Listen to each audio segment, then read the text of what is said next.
Assalamualaikum warahmatullahi wabarakatuh.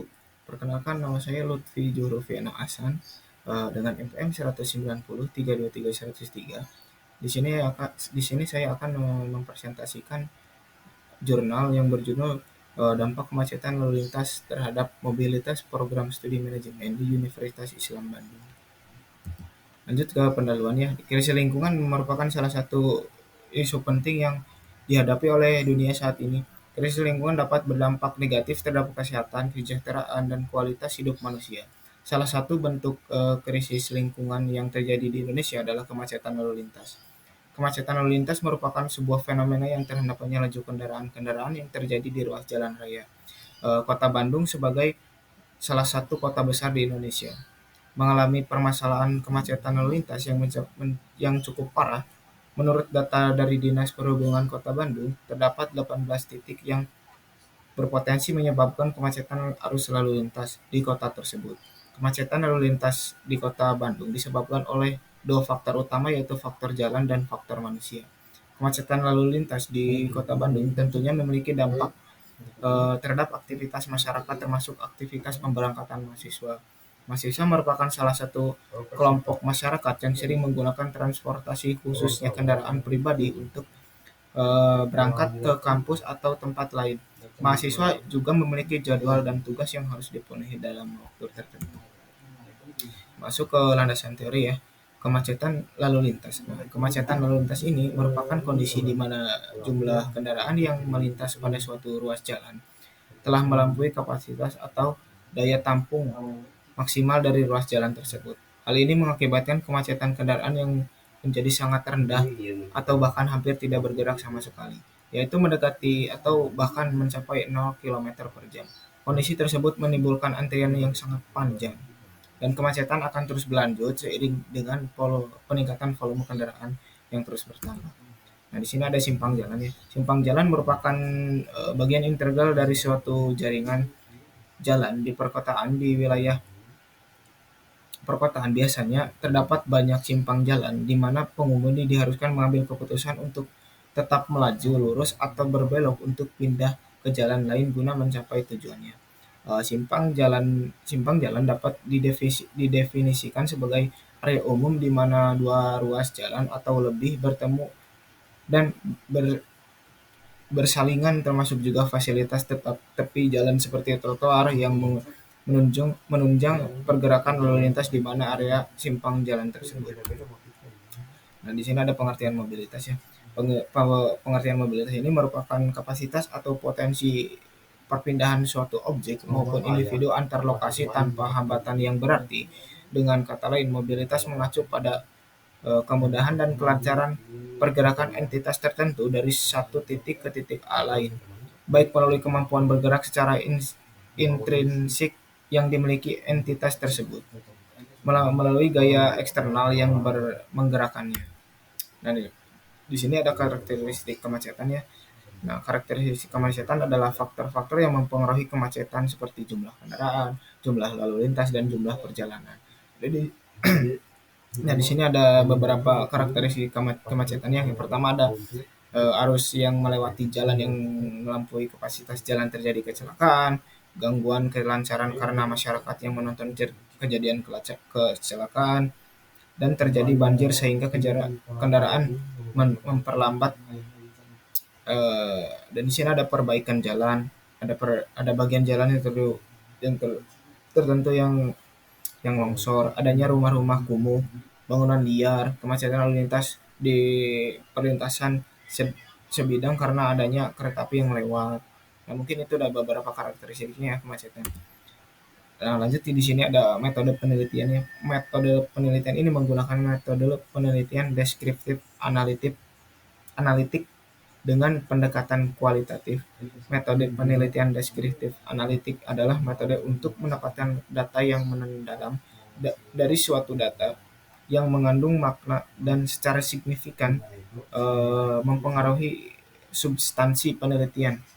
Nah, artinya metode ini menyajikan secara langsung hakikat hubungan antara peneliti dengan partisipan atau objek yang subjek penelitian.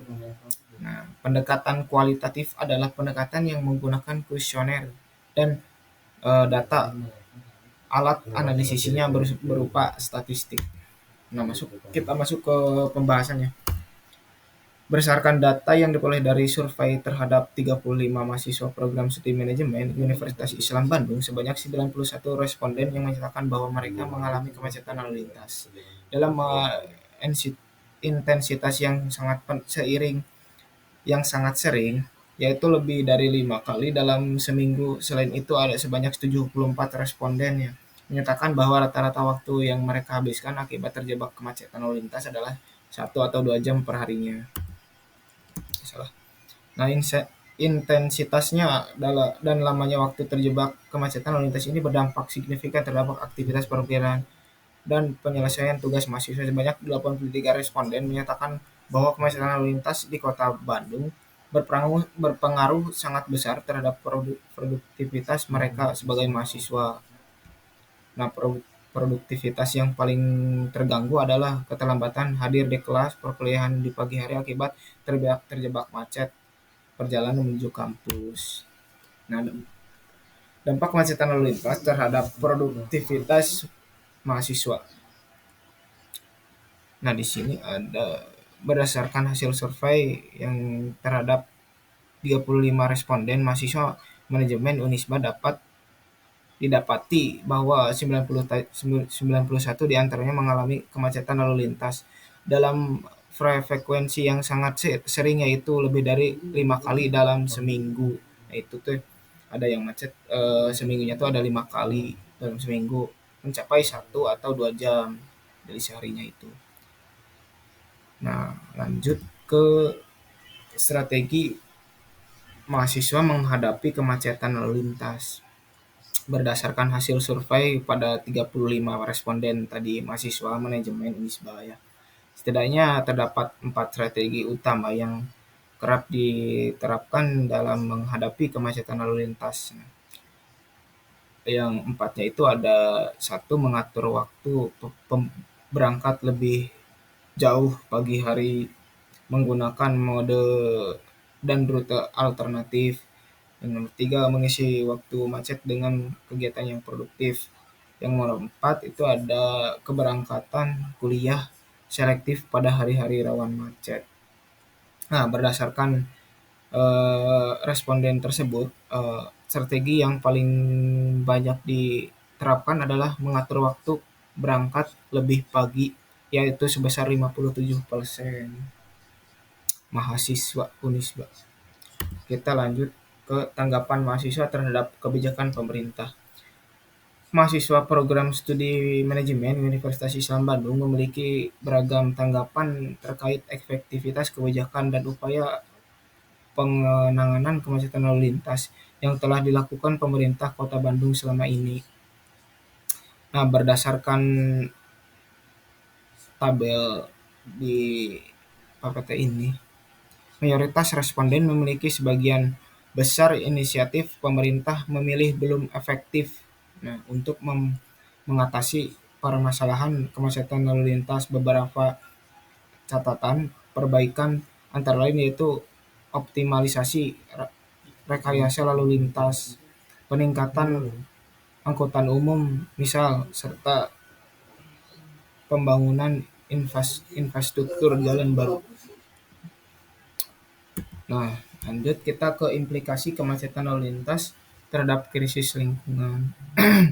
Kemacetan lalu lintas yang kondisi di kemacetan lalu lintas yang kronis di Kota Bandung tidak hanya dampak pada mobilitas penduduk, tetapi juga turut memicu peningkatan krisis lingkungan. Dampak tidak langsungnya antara lain peningkatan emisi karbon dan polutan lain dari gas buang kendaraan serta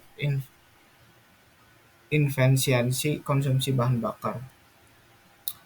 Berdasarkan tabel di atas ya, kemacetan lalu lintas meningkatkan emisi karbon hingga 2,5 kali lipat dan konsumsi bahan bakar hingga 2, kali lipat pula kendaraannya. Nah, itu tuh implikasi kemacetan lalu lintas, adanya peningkatan karbon dan polutan dari gas buang kendaraan itu meningkat 2,5 kali lipat. Kita lanjut. Nah, mungkin di sini ada sedikit penutup. Berdasarkan analisis mendalam yang dilakukan pada bagian-bagian sebelumnya, dapat ditarik benang merah bahwa kemacetan lalu lintas di Kota Bandung yang kian parah telah berdampak sangat masif dan menyeluruh terhadap mobilitas dan produktivitas mahasiswa program studi manajemen Universitas Islam Bandung.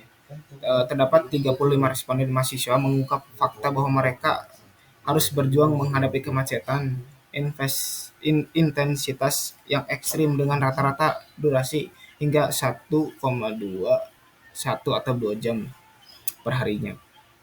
Mungkin ini yang bisa saya sampaikan. Kurang lebihnya mohon maaf. Assalamualaikum warahmatullahi wabarakatuh.